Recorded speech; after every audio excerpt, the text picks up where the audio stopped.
wanted to create an event for YPO where we could be with the winemaker.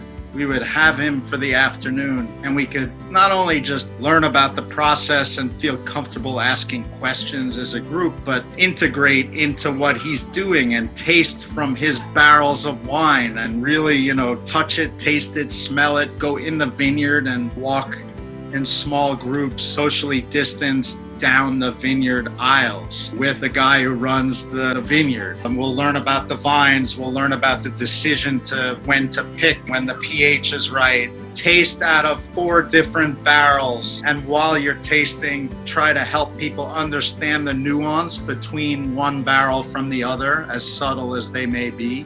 And everyone will vote on which barrel they think is the best, and that barrel will become the YPO cuvee.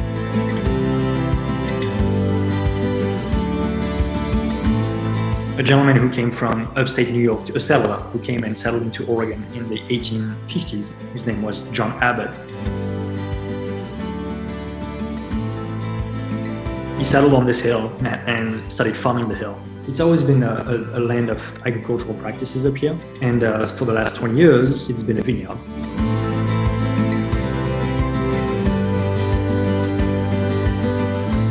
People should want to learn and ask questions and try to understand the nuance of wine. Wine should be approachable.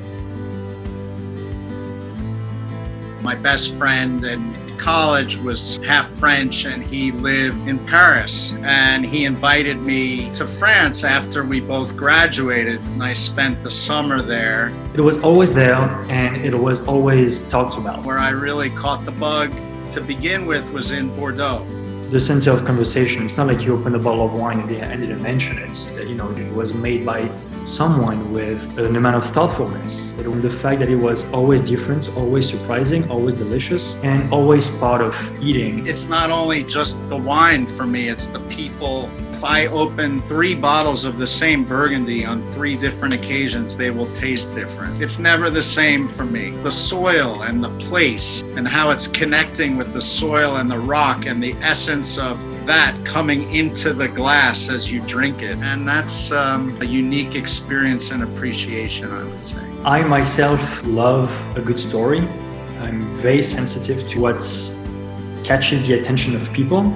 The wines should be telling the story of where they're grown and the place they come from and the season that is growing those grapes and so on, rather than talking about me, talking about my ego and so on. So when it comes to branding and marketing, it can't be overly curated. It has to be just as transparent and just as honest. If we have to change our winemaking style or rebrand our labels in 20 years, you haven't done it well. You're missing something. It's like for art, for example, great art is art that is for the ages. It's art that's timeless and universal. And if I go and look at the painting that's in my living room from Gerhard Richter, I see something different every time I look at it. The place where the grapes were grown, the dirt and the climate and how the vines have been growing here for decades and seeping in year after year the unique characteristics of this place and how they give it back into the wine. The personality of the vineyard, the characteristics, the very specific characteristics of this place, which is different from the place next door. And so everything we do, from grape growing to winemaking, and hopefully how we present the wines as well, preserves that personality. The idea is just to do it as gently as possible and just let the grapes figure out for themselves what should go into the wine.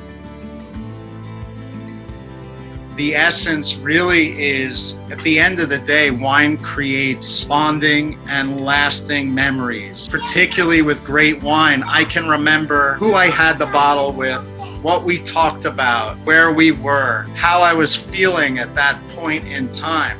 And I think wine is a conduit to get there. Let's be honest, wine can be super special if you learn to appreciate it. Probably my son would be amazing. That 10 years down the road, like, oh wow, Dad, you did this? That'd be cool. The legacy we leave is really the people we meet and share experience with, right?